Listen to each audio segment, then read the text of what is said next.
জীবনের গুনাহ মাফ করবেন তিনি কে? আল্লাহ। আর জোরে বলেন আল্লাহ। আল্লাহ। আর দোয়া কবুল করে থাকেন তিনি হলেন কে? আল্লাহ। আল্লাহ। আল্লাহ পাকের কাছে দোয়া করা মাত্র দেরি হতে পারে, কবুল হতে দেরি হয় না। সুবহানাল্লাহ। সুবহানাল্লাহ। এই জন্য আপনার আমার জীবনের যা গুনাহ আছে, গুনাহ মাফের জন্য আমার আল্লাহর কাছে ক্ষমা দিতে হবে। কার কাছে? আল্লাহর কাছে। আশা করা যায় আপনার আমার জীবনের গুনাহগুলো মাফ করে দেবে, সকল জীবনের গুনাহগুলো মাফ করবে। মিথ্যা কথা বলেছেন, হতাশাগ্রস্ত হয়ে না। চুরি করেছেন, জেনা করেছেন, হতাশাগ্রস্ত হবেন না। মাপ চাইতে হবে কার কাছে? আল্লাহর কাছে। তওবাতুন নাসুহা, আল্লাহর কাছে ক্ষমা চাইতে হবে। এই জন্য আমি বলি আপনার আমার জীবনের গুনাহ আছে, এই জন্য জীবনের গুনার জন্য বেশি বেশি করে মাপ চাইতে হবে কার কাছে? আল্লাহর কাছে। সম্মানিত মুসলমান ভাই আমার, আমরা আমাদের অজান্তে যখন আল্লাহর কাছে হাত তুলি, হাত তোলার সঙ্গে সঙ্গে আপনার আমার জবান দিয়ে বাইরে হয়ে যায় পরে রব্বানা যালামনা আনফুসানা ওয়া ইল্লাম তাগফির লানা ওয়া তারহামনা লানাকুনান্না মিনাল খাসিরিন। বান্দা আল্লাহ আমরা নফসের সঙ্গে জুলুম করেছি, কত সুন্দর কথা। কার সঙ্গে? নফসের সঙ্গে। নফসে আম্মারা, নফসে মুতমাইন্না, নফসের সঙ্গে আমরা জুলুম করেছি। নফসের তাড়নায় করে, ধোঁকায় নিমজ্জিত হয়ে অন্যায় করেছি, পাপাচারিত করেছি। ও মানুষ, তুমি আমাদেরকে ক্ষমা করো। আলহামদুলিল্লাহ। সম্মানিত ভাই আমার, দোয়া কবুল হয় তার বাস্তব প্রমাণ হলো বনী ইসরায়েলের একটি ঘটনা। মনোযোগ সহকারে শুনতে হবে ভাইজান। বনী ইসরায়েলের ঘটনা। তিনজন বন্ধু মরুভূমির রাস্তা দিয়ে পথ চলতেছিল। তিনজন বন্ধু, কয়জন বললাম? তিনজন বন্ধু মরুভূমির রাস্তা দিয়ে পথ চলতেছিল। প্রতিমধ্যে তাদেরকে ঝড় বৃষ্টি গ্রেফতার করে ফেলে দিল। প্রচন্ড ঝড় বৃষ্টি। বলেন তো দেখি, আপনি আমি যখন রাস্তা অতিক্রম করি, এমন অবস্থায় যদি ঘূর্ণিঝড় ওঠে, প্রবল বাতাস হচ্ছে, বলেন তো দেখি আপনি আমি কিন্তু নিরাপদ আশ্রয় একটু জায়গা খুঁজে কথা বলেন ঠিক কিনা? সম্মানিত ভাই আমার, এই তিনজন বন্ধু পথ চলতেছিল। প্রতিমধ্যে তাদেরকে আল্লাহর গজবে পাকড়াও করলো। এই তিনজন বন্ধু রাস্তা আর খুঁজে না পেয়ে আহারে পাহাড়ের পাদদেশে গুহার মধ্যে তারা আশ্রয় নিল। আশ্রয় নেওয়া মাত্র এত বৃষ্টি, ঝড় বাতাস কারণে উপর থেকে একটা বিশাল বড় একটি পাথর গুহার মুখে এসে চাপা দিল। ভাইজান আমার, গুহার মধ্যে থাকা কয়জন? তিনজন বন্ধু। কিন্তু উপরে থেকে পাথর এসে এমন ভাবে গুহার মুখে চেপে বসেছে, 1 ইঞ্চি পরিমাণ বাহিরের কোনো আলো বাতাস তারা দেখতে পায় না। বলেন তো দেখি, বাঁচার জন্য গুহায় ঢুকেছিল, এখন জবাব দেন তাদের বিপদ বাড়ল না কমলো? আরো জোরে বলেন। ভাই আমার, তিনজন বন্ধু সিদ্ধান্ত নিল, ও বন্ধু, ঝড় বৃষ্টি থেকে বাঁচার জন্য আমরা যে গুহার মধ্যে প্রবেশ করলাম, এই বিশাল বড় পাথর যখন মুখের উপরে এসে চেপে বসলো, তিনজন বন্ধু গুহার ভিতর থেকে হাত দিয়া পাথরটা অপসারণের জন্য বারবার চেষ্টা করতেছিল।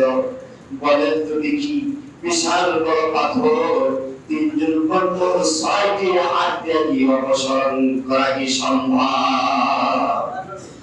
সম্মানিত ভাই আমার, এই তিনজন বন্ধু বয়োজ্যেষ্ঠ জ্ঞানবৃদ্ধ একজন সেই মুহূর্তে বন্ধু আধা ঘন্টার মধ্যে তোমরা শেষ হয়ে গেল। যে ঘরের মধ্যে কোনো আলোর ব্যবস্থা নাই, পাহাড় মধ্যে কোনো পৃথিবীর কোনো আলো আসে না, অক্সিজেন আসে না, অক্সিজেন ছাড়া অক্সিজেন বিহীন আমরা তো মারা যাবো এমন অবস্থায়। আর এইখানে যখন আমরা মারা যাব, তিনজন বন্ধু পরিবার, পিতা মাতা স্ত্রী ছেলে মেয়ে বাচ্চা গ্রামবাসীকে ওই তো আমাদের খোঁজ পাইবা না। বলেন তো দেখি, সেইখানে যদি তিনজন বন্ধু যদি মারা যায়, বলেন তো দেখি পৃথিবীর কেউ কি জানতে পারবেন? কারণ মরে গেল। সম্মানিত ভাই আমার, এই তিনজন বন্ধু একজন আরেকজনকে কথোপকথনের মধ্য দিয়া তাদের প্রেমগুলো খুলে গেল, ইমানি শক্তি বৃদ্ধি পেয়ে গেল। একজন আরেকজন বন্ধুকে বলে, বন্ধু এই গুহায় থেকে বাঁচার মাত্র একমাত্র মালিক তিনি হলেন আমাদের রব, তিনি হলেন আমাদের আল্লাহ। সূরা বলা যাবে নাকি আল্লাহু আকবার? সম্মানিত ভাই আমার, এই তিনজন বন্ধু পরামর্শ যখন শুরু করল, আমাদের অবস্থায় একজন বন্ধু বলল, বন্ধু এখান থেকে বাঁচানোর জন্য একমাত্র মালিক হলেন আমাদের রব আল্লাহ। বন্ধু এইখান থেকে বাঁচার জন্য ওই আল্লাহর কাছে দোয়া করা লাগবে। তবে দোয়ার সিস্টেমটা হলো বন্ধু এমন ভাবে দোয়া করো, জীবনের যদি ভালো কোনো যদি কাজ থাকে, ভালো যদি কোনো কাজ যদি তুমি করে থাকো, তার বিনিময়ে তুমি আল্লাহর কাছে দোয়া করো, আশা করা যায় আল্লাহ এই বিপদ থেকে আমাদেরকে মুক্ত করবে। সূরা বলেন আল্লাহু আকবার। সম্মানিত ভাই আমার, তিনজন বন্ধু পরামর্শ করা মাত্র এক বন্ধুর সঙ্গে সঙ্গে মাটিতে বল করে দিলেন, আর বেকারি আর আল্লাহর কাছে হাত উত্তোলন করে বলে, আল্লাহ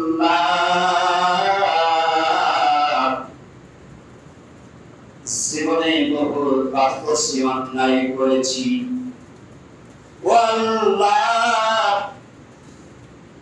আমি গরিব মানুষ, আমি রাখাল, আমি ছাগল মরুভূমিতে চড়াইতাম, চড়াইতে গিয়া আমি যখন ছাগল মেষ পালগুলো যখন পরিচালনা করতে গিয়া প্রতিদিনের জন্য যখন বাড়ি আসতাম, আর আমি যে ছাগলের দুধগুলো এক পেয়ালা আমি যে নিয়ে আসতাম পরিবারের জন্য, এই দুধগুলো নিয়ে আসার পরে আমার পিতা মাতাকে খাওয়াতাম। শুধু পিতা মাতাকে আমি খাওয়াতাম না, আমার ছোট মাসুম বাচ্চাগুলো ছিল তাদেরকে খাওয়াতাম।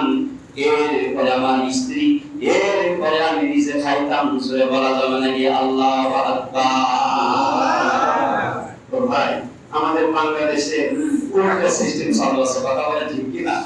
আগে আমরা নিজে খাই, আগে আমরা কি খাই? নিজে খাই। স্ত্রী খালো কিনা অনেকে আছে জিজ্ঞাসা করে না, কথা বলে ঠিক কিনা?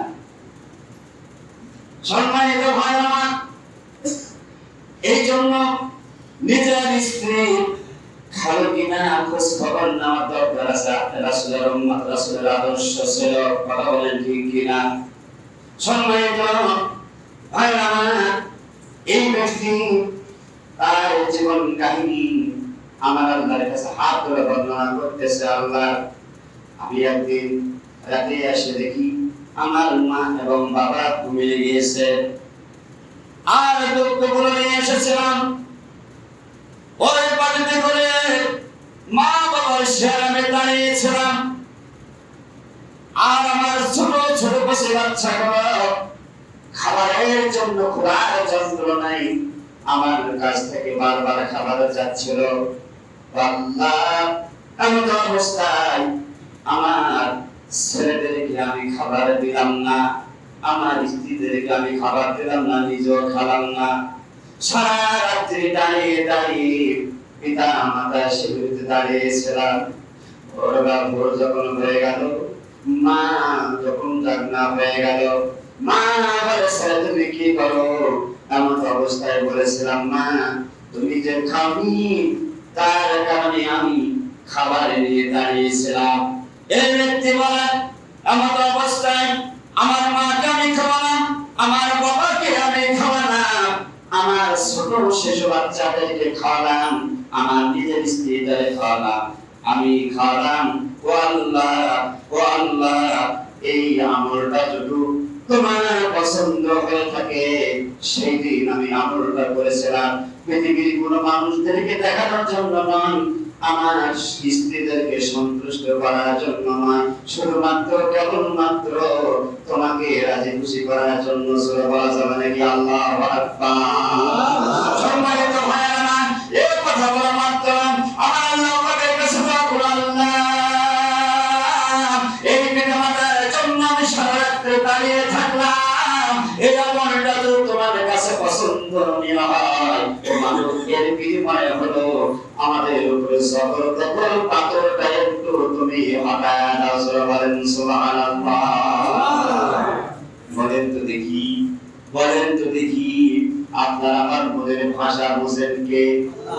সব কিছু শোনেন কে? এই মুহূর্তে গুহার মধ্যে পৃথিবীতে কেউ দেখেনি, কেউ সালনা জানেন কে? আল্লাহ পাক শুনালেন, সঙ্গে সঙ্গে পাথরটা একটু হটাইয়া দিয়া পৃথিবীর আলো এবং বাতাস অক্সিজেন আমার আল্লাহ সরবরাহ করার সুযোগ করে দিলেন। জোরে বলেন আল্লাহু আকবার। তাহলে বন্ধু আছে কয়জন? দোয়া করছে কয়জন? একজন। বাকি আছে কয়জন? তাহলে বলেন, একজনের দোয়া কবুল হয়, পাথর চাইছি ঘটে গেল, তাহলে তাদের মধ্যে একটু মনের দিক থেকে একটা আল্লাহর প্রশংসা আদায় করলো। যে ব্যক্তি দোয়া করে পাথরটা ঘটে গেল, এই ব্যক্তি এখন দ্বিতীয় জনকে বলে যে ভাই তোমার জীবনে কোনো কি ভালো আমল আছে? যদি কোনো ভালো নেক আমল থাকে তার বিনিময়ে হলে একটু আল্লাহর কাছে দোয়া করো, তার হতে পারে আল্লাহ তাআলা আমাকে তোমাদেরকে এই বিপদ থেকে মুক্ত করতে পারে। সুবহানাল্লাহ। সম্মানিত ভাইরা,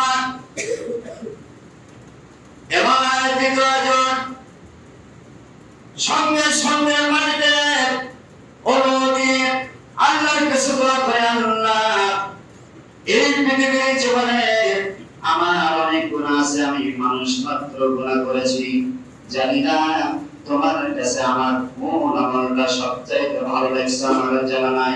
ও মাবুদ, এই পৃথিবীর জীবনে আমার একটি আমল হলো, আমার একজন সরলা সুন্দরী যুবতী আমার চাচাতো বোন ছিল। আমার চাচাতো বোন ছিল, আমি যুবক মানুষ, আমার চাচাতো বোনকে আমি প্রেমের প্রস্তাব দিলাম, নিবেদন করলাম, ও প্রস্তাব দিলাম।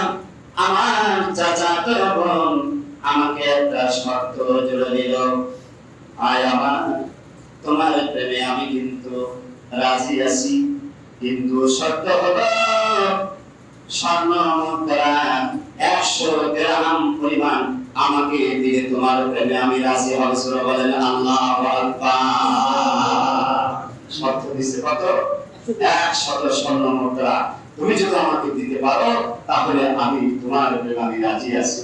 সম্মানিত ভাইরা আমার, প্রেম নিবেদন বাংলাদেশে আছে না নাই? প্রেম নিবেদন বাংলাদেশে আছে। এই তো মাত্র কয়েকদিন আগের ঘটনা, মাঝে মধ্যে গ্রাম থেকে ছেলে